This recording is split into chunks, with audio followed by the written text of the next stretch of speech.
Station Ghanpur నియోజకవర్గ MLA గౌరవనీయులు కడెం శ్రీహరి గారు నిన్న మొన్న వారి అనుచరులతోటి మరి డాక్టర్ రాజన్న గారి యొక్క త్యాగాన్ని తక్కువ చేసి చూపించే ప్రయత్నం చేశారు. ఈ విషయాన్ని వేలేరు మండల బీఆర్ఎస్ పార్టీ పక్షాన మేము తీవ్రంగా ఖండిస్తున్నాం.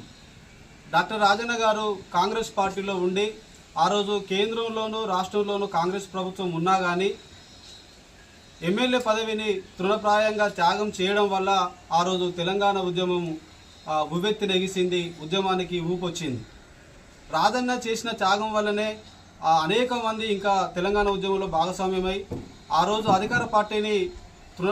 అధికార పక్షాన్ని తృణప్రాణయంగా వదిలేసి తెలంగాణ ఉద్యమం కొరకు రాష్ట్ర వ్యాప్తంగా తిరిగి ఉద్యమంలో భాగస్వామ్యులయ్యారు. మరి ఈరోజు కడెం శ్రీహరి గారు వారి అనుచరులతోటి కాంగ్రెస్ పార్టీలో నుండి రాజయ్య గారిని సస్పెండ్ చేయబోయే క్రమంలోనే రాజీనామా చేసి అందులో పోయిళ్ళు అని చెప్పేసి రాజయ్య గారి త్యాగాన్ని తక్కువ చేసి చూపించే ప్రయత్నం చేస్తున్నారు. మేము ఈరోజు కడెం శ్రీహరి గారిని వేలేరు మండల పక్షాన మేము అడగదలుచుకున్నాం. ఈరోజు మీరు దళిత వ్యతిరేకిగా ఉండి దళిత సమాజంలో నేను దళిత బిడ్డనని చెప్పుకుంటూ మాదిగ సామాజిక వర్గానికి సంబంధించిన నాయకులను ఏ విధంగా అనగదొక్కుతున్నారో మీరు మీ అనుచరుల ద్వారా చెప్పిస్తున్న విషయాలే దానికి నిదర్శనం. మేము అడుగుతున్నాం కడెం శ్రీహరి గారిని, మీరు దళితులుగా ఉండి దళిత ఎమ్మెల్యేలుగా ఉండి 15 సంవత్సరాలు మీరు అజ్ఞాతంలోకి పోయినప్పుడు కడెం శ్రీహరి గారిని వెలుగులోకి తీసుకొచ్చింది బీఆర్ఎస్ పార్టీ. ఆ బీఆర్ఎస్ పార్టీలో ఉంటూ దళిత నాయకులను ఏ విధంగా అనగదొక్కారో ఈ రాష్ట్ర ప్రజలందరికీ తెలుసు. మరి ముఖ్యంగా డాక్టర్ రాజయ్య గారు తన పదవిని త్యాగం చేసి ఎమ్మెల్యేగా గెలిచి ఉద్యమంలో ఉండి నియోజకవర్గ అభివృద్ధిలో ఆయన వంతు పాత్ర గణనీయంగా పోషించడం జరిగింది. మేము అడుగుతున్నాం కడెం శ్రీహరి గారిని, మీరు ఎమ్మెల్యే 40 సంవత్సరాల రాజకీయ జీవితం చెప్పుకుంటూ 40 ఇయర్స్ ఇండస్ట్రీ అని చెప్పుకుంటూ మరి ఎంతమంది దళితులను నాయకులుగా మీరు తయారు చేసిళ్ళు మీరు ఎప్పుడైనా లెక్కలు చెప్పగలుగుతారా అని మేము అడగదలుచుకున్నాం. అదేవిధంగా దళితులలో ఒక్కరిని కూడా నాయకులుగా చేయకుండా, ఒకరిని ఎంపీపీ స్థాయిలో ఒక జడ్పీ స్థాయి లీడర్లను తయారు చేయకుండా, ఒక ఎమ్మెల్యే స్థాయి లీడర్లుగా తయారు చేయకుండా, ఒక ఎంపీ స్థాయి లీడర్లుగా తయారు చేయకుండా కేవలం వాళ్ళ బిడ్డను ప్రమోట్ చేయడానికి బీఆర్ఎస్ పార్టీ గెలిపిస్తే వాళ్ళ బిడ్డను ప్రమోట్ చేయడానికి దళిత బిడ్డలందరినీ తొక్కుకుంటూ వాళ్ళ బిడ్డల్ని ముందుకు తీసుకురావడం జరిగింది. అదేవిధంగా కాంగ్రెస్ పార్టీలో ఉన్నటువంటి సింగపురం ఇంద్ర దళిత సమాజంలోనే అతిపెద్ద సమాజంలో మాదిగ సామాజిక వర్గం చెందిన దళిత సింగపురం ఇంద్రను కూడా తన ప్రధానమైన అనుచరులను కూడా బయటికి లాగేసుకుంటూ సింగపురం ఇంద్ర యొక్క హక్కులను కూడా మీరు కాలరాస్తున్నారు.